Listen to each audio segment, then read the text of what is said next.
Wow, so the U.S. is finally pushing back on Sy Hersh's report, accusing the U.S. government, CIA, the military-industrial complex writ large, of being behind the bombing of the Nord Stream 2 pipeline in, the North Sea, which ran from Russia to Germany and supplied a good chunk of the natural gas that Europe once relied upon to fuel their economy and heat their homes. Now, originally, when this bombing first took place, the U.S. blamed it on Russia, which made no sense. Why would Russia blow up its own pipeline? That was a significant source of income for Russia. And even if Russia wanted to stop sending gas to Germany, they had no need to blow up the pipeline. They could just turn off the gas at the spigot. You know, the way they did it, they ended up wasting a lot of gas, which just went into the atmosphere and the ocean rather than actually getting sold. So the U.S.'s version of events never made any sense. And then later on, and those of us with common sense suspected all along, as it just seems like typical U.S. Covert ops. They blew up Germany's pipeline. It really was an act of war against both Germany and Russia. And the U.S. had clear motive because with no Nord Stream pipeline, then all of a sudden Germany has zero ties to Russia, and there is nothing stopping Germany from going as hard against Russia as possible, or put another way, there is nothing left that could unite Germany and Russia. Without the pipeline, Germany and Russia have no common interests, and so therefore Germany would be free to 100% be Russia's enemy, and it wouldn't make a difference. If Germany wanted to be a big enemy of Russia with the pipeline, well then, Germany would risk losing access to that pipeline gas, which would be bad for Germany. But if the pipeline gas is already gone, then Germany has nothing to lose. And so Sy Hersh's report was very detailed. It was anonymously sourced, of course. But as far as I was concerned, I was satisfied with that version of events. Seemed good enough to me. That's what I filed away in my little mental history book. But now, weeks later, after Sy Hersh's initial report, a new official narrative has been put forward to try and counter Sy Hersh's narrative, which made much more sense than the previous official narrative. The U.S. government is now changing its tune completely, from saying that this was an act of Russia blowing up the pipeline to the act of some nebulous, quote, pro-Ukrainian group. That's what they're telling us now. They're not saying it was Ukraine that did it. They're not saying it was even Ukrainians who did it. They're saying, well, it was some pro-Ukraine group. And so at least they had they were able to admit to themselves that Russia had no motivation to do this, and that all of the motivation to commit this act was on the pro-Ukrainian side. The U.S. is pro-Ukrainian, yes, but so is Germany, so is Ukraine itself. There are a lot of pro-Ukrainian groups, and the way that this New York Times report is worded, they make it clear, well, we're not necessarily saying it's even a, pro-Ukrainian government group. These could be completely private actors, They're not saying that it was 100% not some foreign government, but they're also not saying that it was. So they're leaving the possibility of the trying to imply, oh, these were just a band of vigilantes like the A-Team. These were guys who probably had military experience, who are just, that's what they did when they were in the army. They blew up undersea pipelines, and so, they're big fans of Ukraine, and they took it upon themselves to get on a boat and ride out in the middle of the North Sea and dive down to the bottom of the sea and blow up this pipeline. So I think that this is a pretty weak rebuttal of the Sy Hersh report. They obviously didn't really want to talk about it. They waited weeks until after the Sy Hersh report, and now they're putting out some new thing so that the media has an excuse to cite some new official narrative, ignore Sy Hersh's narrative, because if the old narrative had just been too debunked and it was too ridiculous, the media could not go on citing it in the future if they ever had to mention the Nord Stream bombing. So now they can say, oh, well, some some vague pro-Ukrainian group. We don't really know who. So just ignore it. It happened. It's over. Okay, the pipeline was blown up. It's in the past now.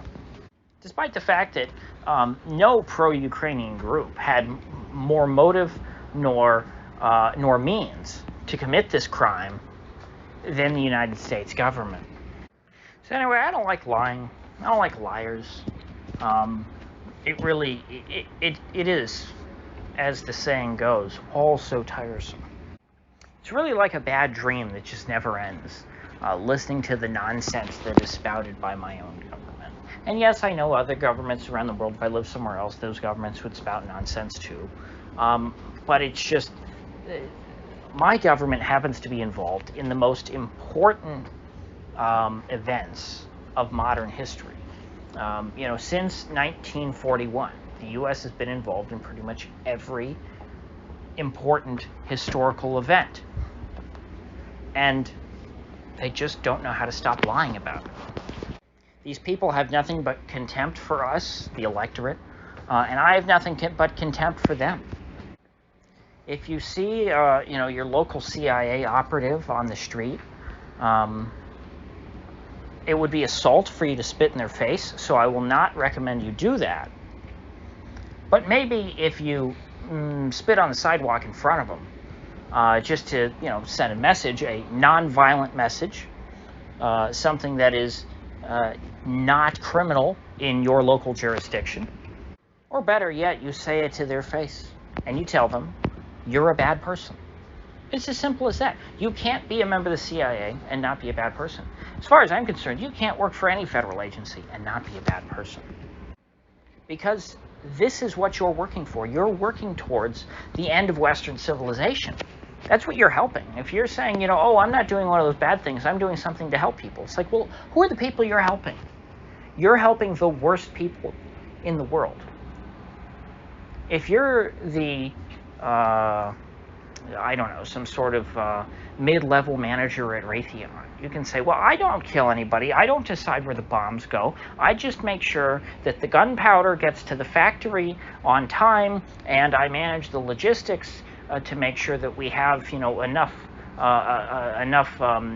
titanium aggregate balls, shrapnel or whatever, to put in the bombs, and that the trains run on time.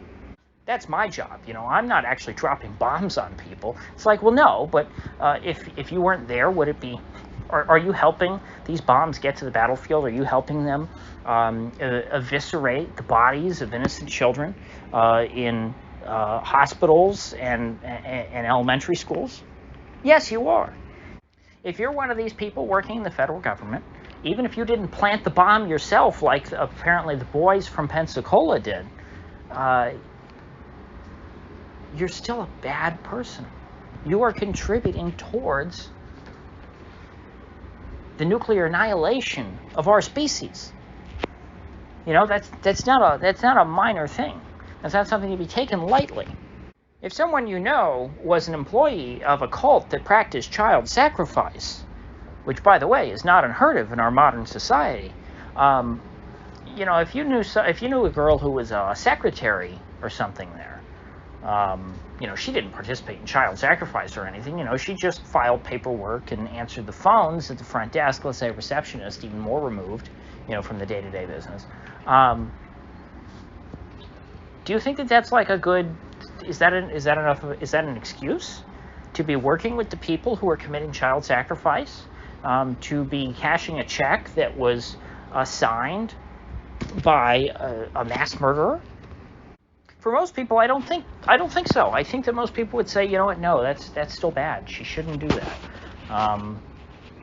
Even if you're not yourself participating in the child sacrifice, you should not be a part of that kind of an organization. Now then again, is getting mad at government employees, is that going to change anything? No. But if we get to the point to where, U.S. employees are treated with the same level of contempt as people who worked for the German Democratic Republic, the government of East Germany, I think that we will be a better society. If you're someone in Germany and you were a Stasi informant or you worked for the regime, People, I don't know if this is still the case, but certainly for a while after the end of the Cold War, people treated you with contempt because you sold out the rest of, you sold out your neighbors. You were someone who by definition could not be trusted. And so I think as just the bare minimum in our society, we should treat our government employees with the same level of contempt. So with that said, I buy the new official narrative of the Nord Stream bombing about as much as I buy the old official narrative. So nice try, CIA. You're going to have to do better next time. With that said, I will see you folks back here tomorrow.